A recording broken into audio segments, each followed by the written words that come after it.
100% жарық заңдық болған, соң сәуле болған, бір жылдан кейін шындық, соң тағы бір жылдан кейін 3 жыл өз-өзін жаратқан, 100% жарық ой болған күн секілді. Әділшілік ой бәр жағынан өз-өзіне құдай болып, соң кейін бір жарық ойынан, бір жарық сөзінен, бір жарығынан осы жерді домалақ, әлемді жаратты, ана дүние домалақ жаратты, ол өсе береді ана дүние. Өзі аспан домалақ алам болды. Ауа шынысы бар, ауасын жіберді, әділшілік ауасын 99%. Сонан кейін бірінші ұл баланы жаратты, 4,5 миллиард. Енді сен санымен санап тұрмын, білмеймін, түйсікпен құдайма, білмеймін мен сен саныңды. Сөйтіп санап тұрмын, 4,5 миллиард. Қыз ұл баланы жаратты, бірдей, бүтіндей. Сонан кейін қыз баланы жаратты 1 жылдан кейін.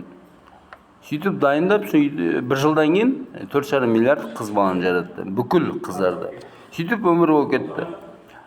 Сақ қазақ кім атын қалдырып кетті, білмеймін енді, әжелер неге қалдырмайды атын.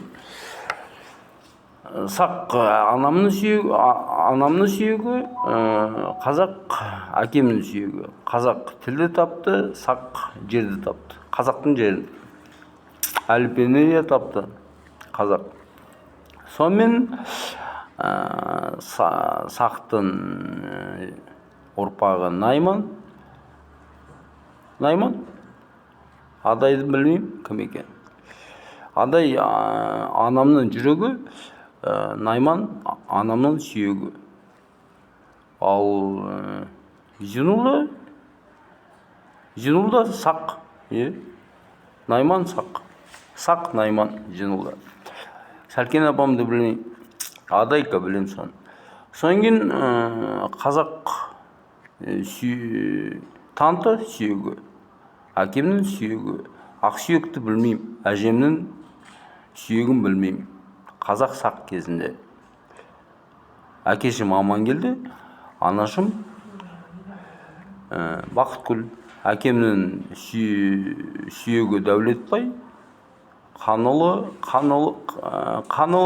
қанұлы, содан кейін Тәжібай, Дәулетбай, тура әкесі Дәулетбай. Амангелді әкемнің әкесі Дәулетбай.